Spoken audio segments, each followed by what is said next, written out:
comes.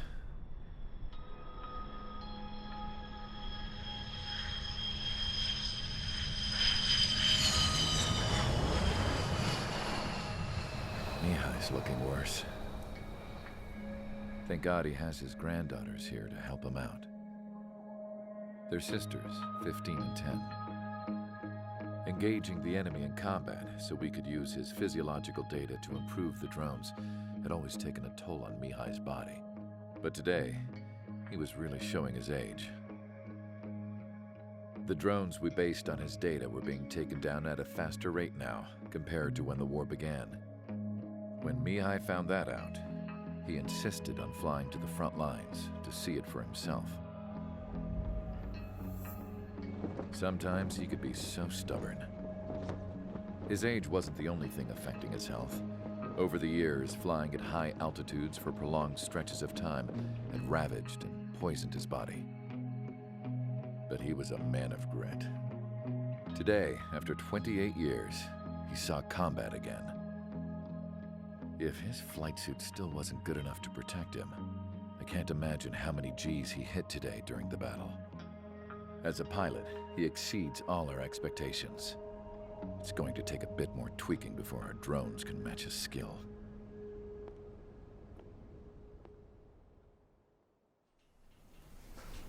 How penal is this penal unit, you ask?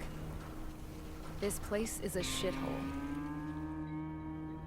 If you took the stink of all the corruption in the world, then corralled it all in one place, that would give you a pretty good idea of what the air smells like around here. We got all kinds of critters, too. Everything from flea-ridden guards, rabid dogs, and a mechanic doing the stretch for life. I can't forget the rats. Yeah, we got those. And some pilots who got their wings clipped, too. One's a great pilot, but a lousy thief. One's a gambler with no luck. And one's an anarchist with no balls.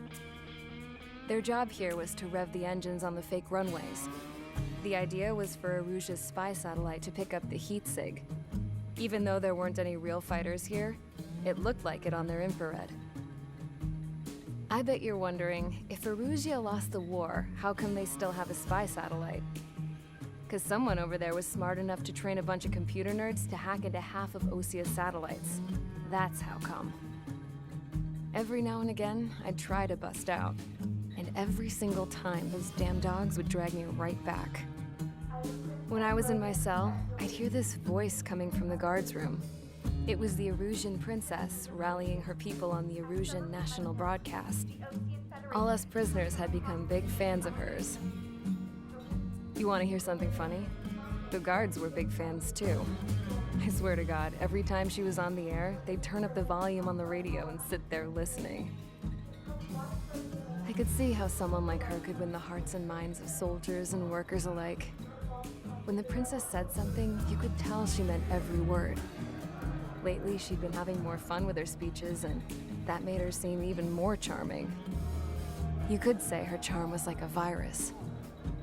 Whenever she'd point out stuff that was wrong with Osia, the prisoners in here went nuts. Hell, if anyone knew how messed up Osia was, it was the prisoners. They'd shout, "Burn Osia down." No way am I just gonna sit here and rot away in this hellhole. Dark blue.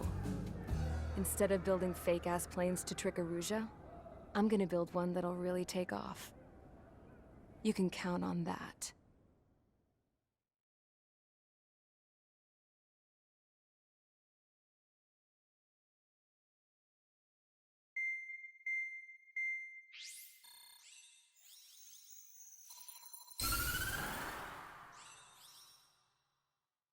As proved by the failure of our previous strategy, the Arsenal birds have bolstered the enemy's anti-air network.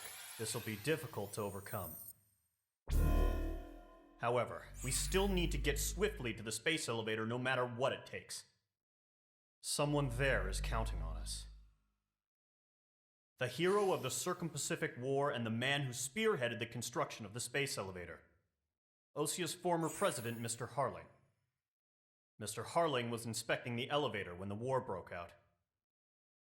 He's been classified as missing since the elevator was taken over by the Erusian forces. However, according to the latest intel, a military officer accompanying Mr. Harling hid him inside the facility. Both are waiting for a chance to escape.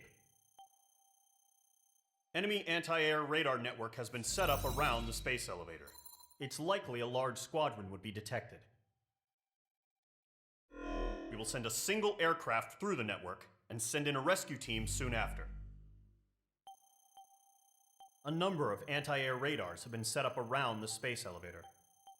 However, our reconnaissance suggests their network is weakest along the southeastern coast of Selatapura, so we can elude the enemy's observation. There are a lot of rain clouds this time of year. Flying through the clouds will enable us to stay hidden from their radar. If you happen to be detected by their radar, we will be forced to abort the mission. The lone pilot who will head up this strategy is you, Trigger. After you bust through, secure the rescue craft's landing zone by taking out the anti-air weapons. Gollum and others will arrive shortly for support. Provide escort for Mr. Harling's craft after rendezvous. Good luck out there, everyone.